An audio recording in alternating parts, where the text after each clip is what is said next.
Yes, Arizona has scorpions, and yes, they get into our houses, and no, scorpions are not a good reason to not move here. But there are real things about a house that make Arizona scorpions more likely, and you can check every one of them before you buy a house. So here we go. The truth about scorpions in Arizona, what to look for in a home, and one tool every Arizona homeowner ends up owning. I'm Tommy. Welcome to Sun Sanctuaries by Tommy Homes. I've been a broker here in the Valley for over 30 years, and I promise you every single out-of-state buyer I've ever worked with ask about the scorpions eventually. Usually in the car, usually about 4 houses in, usually they're kind of freaked out about it and they're asking something that's kind of shameful but scary for them. So it's not a dumb question, it's actually a really good one. And most agents wave it off, oh, you'll be fine, which is kind of useless if you're afraid of scorpions. So I'm afraid of them too, and I don't like seeing them. So I'm going to do this the other way. I'm going to tell you exactly what you're dealing with, exactly what about a house makes it more likely, and exactly what to look at during your showings, because this is a realistic question as much as it's a bug question, and that's the part nobody covers. So here's where we're going.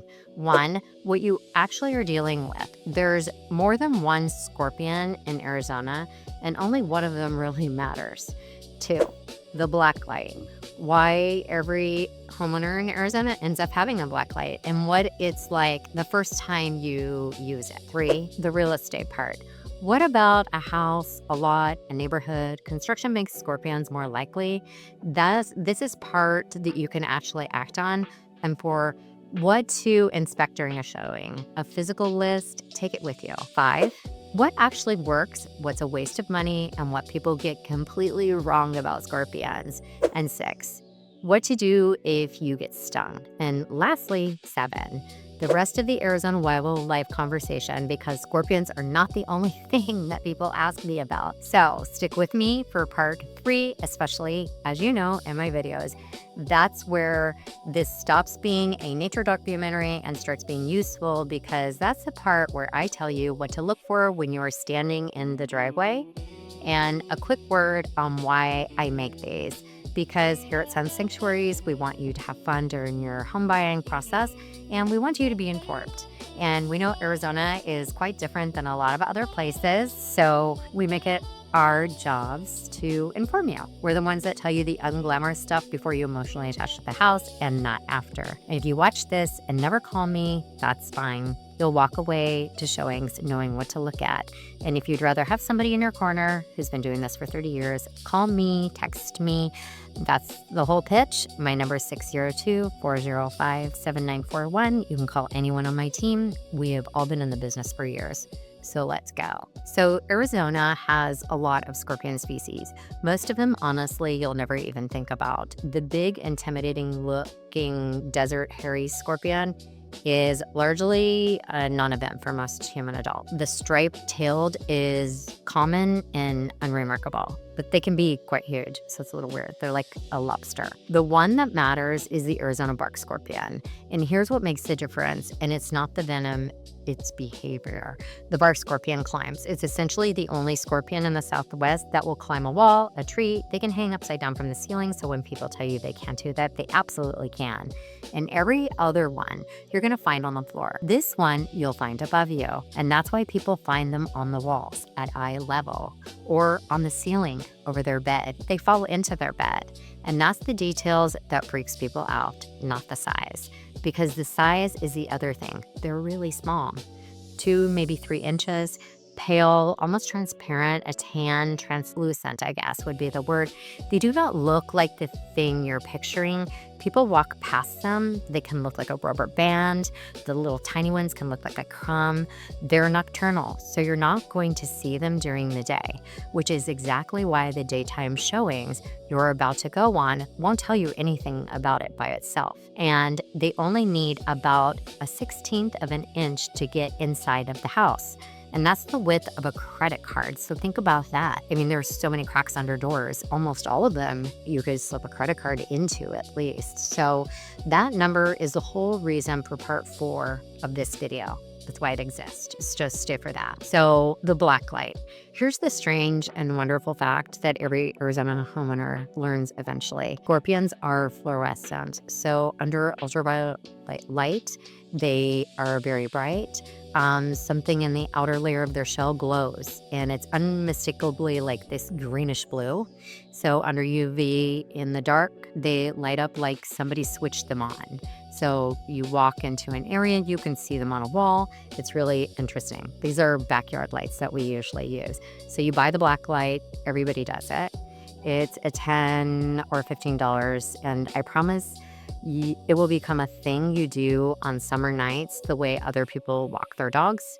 2 pieces of advice on it. First, the first time you use it, brace yourself. Go into it knowing that finding one is normal, not catastrophic, and people go out with a black light expecting to find nothing. Find one by the back patio and spiral. Finding one outside means you live in the snoring desert, and it doesn't mean your house has a problem. Second, use it on the perimeter, not inside. Walk to the block wall, the base of the foundation around your house, the pool equipment. They love moisture, the wood pile under the pavers. That's where you learn what your actual pressure looks like.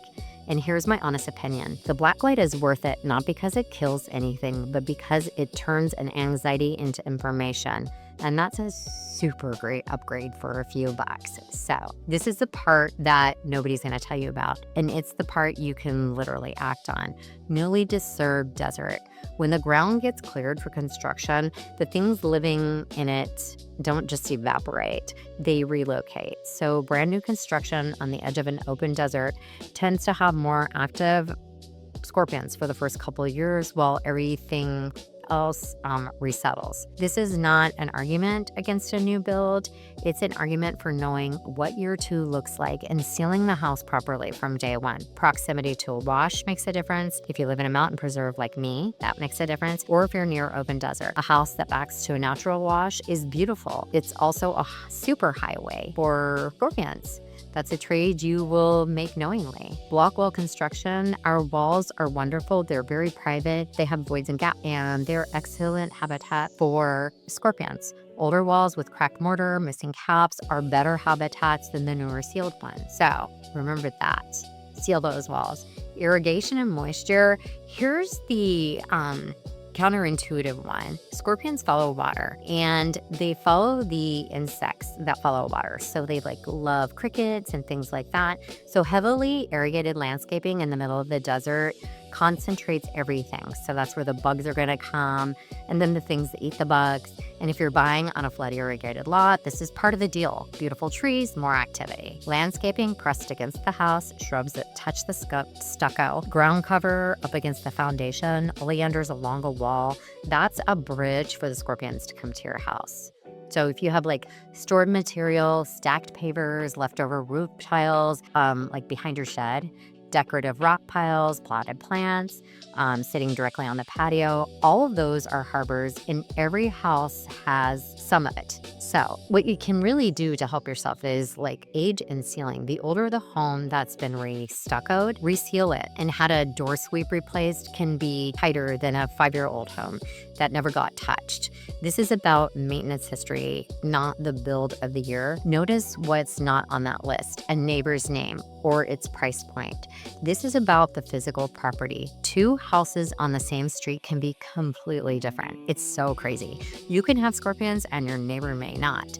So take this list with you when you go out. It's 10 seconds per item, and you'll look like you'll know exactly what you're looking for when you're out. So look for door sweeps, crouch at the front door, look under the back door, the garage to the house door. Can you see daylight? 1/16 of an inch. Daylight is a doorway for scorpions. The garage door seal, both the rubber at the bottom and on the sides, is the single most common entry point in a valley house, and it's the cheapest thing on this list of fix. You can get that seal at the hardware store for pennies on the dollar, and you can put it in yourself. It's super easy to do. So the weep screed, which is the metal strip where the stucco meets the foundation under the house, I can point that out to you if you're with me, or you can ask your agent. It's supposed to have a little gap, and that job is to let the moisture out of the house. But if the soil, mulch, or landscaping is piled over it, you cover an opening right at ground level, and they like to go right in there. So window screens torn or missing or not seated. Window screens are important because we open our windows here a lot, and that will keep them from coming in. Where pipes and wires enter the house, hose bibs, electrical penetration, the AC set. Look for unsealed gaps at your house and make sure all those are sealed up. Roof line and eaves, gaps at the fascia, missing bird stops on the tile roof. These are places where scorpions love to hide. The block wall, cracked mortar missing, gaps, all of that. Get that sealed up, especially if your block wall is coming around and touching your house. Landscaping contact, make sure you get that cut back. The pool equipment pad and the irrigation box, lift the valve box lid if you can and flip it over. And you can even do that when you're looking at a house to see if there's any scorpions in there. I've actually seen rattlesnakes in there too. Ask the seller directly. Have you had any regular pest service, and by whom and how often? A house that's regularly programmed with a documented history is completely different animal than one that's never been treated, and that's a question they can answer. And sealing is the best. Sealing beats spraying. If you do this one thing, you seal your house. And most of the professionals here in town actually do the home sealing too. So door sweeps, garage seals, weep, screed, clearance, gaps around penetrations. Chemicals wear off and sealed gaps stay sealed. So clear the perimeter, move the wood pile away from the wall, pick up the stacked papers, get the ground cover off the foundation. 2 feet of clear gravel against the house does more than most people would know.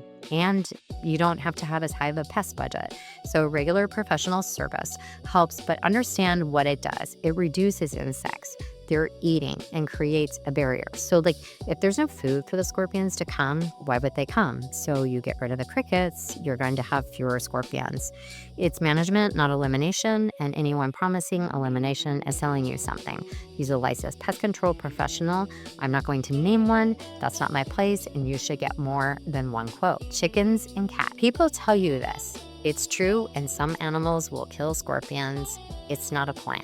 The stuff that doesn't work is the ultrasonic plug-in, repellers, cedar mulch, essential oils, perimeters. The idea that you find one, you have an infestation, you don't. You're in the desert. And the one habit that actually matters is shaking out your shoes if you leave them in the garage. Don't leave towels on the bathroom floor overnight. Shake out anything that's been sitting outside that you're bringing in. That's it. That's the behavior change. You pick up a pool towel, shake it out. You pick up your shoes, shake them out. If you're going to pick up the dog bed that's sitting on the floor, flip it over. I've seen scorpions under there. For most healthy adults, a bark scorpion sting is like severe local pain. It burns, it's numb, it's tingling. People will tell you crazy stories, and it can last a day or more. It's super unpleasant, usually managed at home with ice and thyme. Where it's more serious is in small children, older adults, and anyone with a significant reaction with trouble breathing, muscle jerking, difficult swallowing, blurred vision, and the total eye movement. That's not a wait and see thing. That's care now. Go to the hospital. 2 things to write down. Poison control is 1-800-222-1222. Free 24 hours, and they are genuinely excellent. Program it in your phone today, not just for this. And there is an FDA-approved anti-venom for scorpion stings. It's available. It's been available since 2011, and the Valley Emergency Departments know exactly what to do. This is a solved medical problem in Arizona in a way that wasn't decades ago. So deaths from scorpion stings in Arizona are extraordinarily rare. I'm telling you that not to be flip about it, but because the fear people carry is usually much bigger than the actual risk, and the fear is a terrible reason not to want to move to the desert. So while we're being honest about the desert, here's the rest of what people will ask me. Javelina. Javelina or javelina, they are not pigs. They will wreck your landscaping. They will go through your trash. They are not to be approached. They are very blind. They don't have great eyesight. Secure your bins. And usually they're more afraid of you than you are of them. But if you have pumpkins out front, don't be surprised if they get eaten one night. Anyway, coyotes, they're common everywhere in the valley. They are in like nice suburb streets. You can find them on the golf courses. If you have a small dog, don't leave it outside unattended. That is the whole rule. The coyotes can easily clear a 6-foot wall. They can jump in, grab a pet, and be out of the yard before you know it. Really, you don't have to worry if you have like rather large dogs. Typically, they'll stay away. Rattlesnakes are more of a spring and fall issue. We'll see these more when the weather's around the 80s, and they're near preserves and washes. If you have kids or dogs and you're open to the desert, snake fencing on your wall is real and a reasonable purchase. These ask about the history of a hive in a wall or an attic, or legitimate disclosure questions. Those should be told to you. Roof rats, yes. In certain older, heavily landscaped, citrus-heavy pockets of the valley, we have roof rats. I've seen them many times. Pick your fruit. Don't let it rot on the vine. Then none of these are reasons not to move here. All of it is a reason to buy with your eyes wide open, which is the entire point of this channel. So scorpions in Arizona are real, but they're manageable. They're largely a function of how a specific house was built and sealed and maintained. So seal your house, clear the perimeter, buy a black light, shake out your shoes, put on your poison control, or we'll put poison control on your phone. I gave you that number earlier. That is genuinely the whole program, and it costs less than 1 month of most people's cable bill. Tell me your worst scorpion story in the comments. I want to hear them. I know some of you have really good ones. There's other remedies you can use, hairspray to freeze them. They can't run, different things like that. I've heard of people torching them, crazy stuff. I found one the other day in the garden. I'm afraid it was going to sting our tortoise because that's her habitat. So anyway, if you're out house hunting and you want somebody to walk the property with you who's actually looking at weep screed and garage seals while you're looking at the kitchen, call or text me or somebody on my team. We all have been in the business for years and are very knowledgeable. My direct phone number is 602-405-7941. You can also head over to our website, tommyhomes.com. I'm Tommy, your guide to loving and living in Arizona. Seal your house, buy a black light, and go enjoy the desert.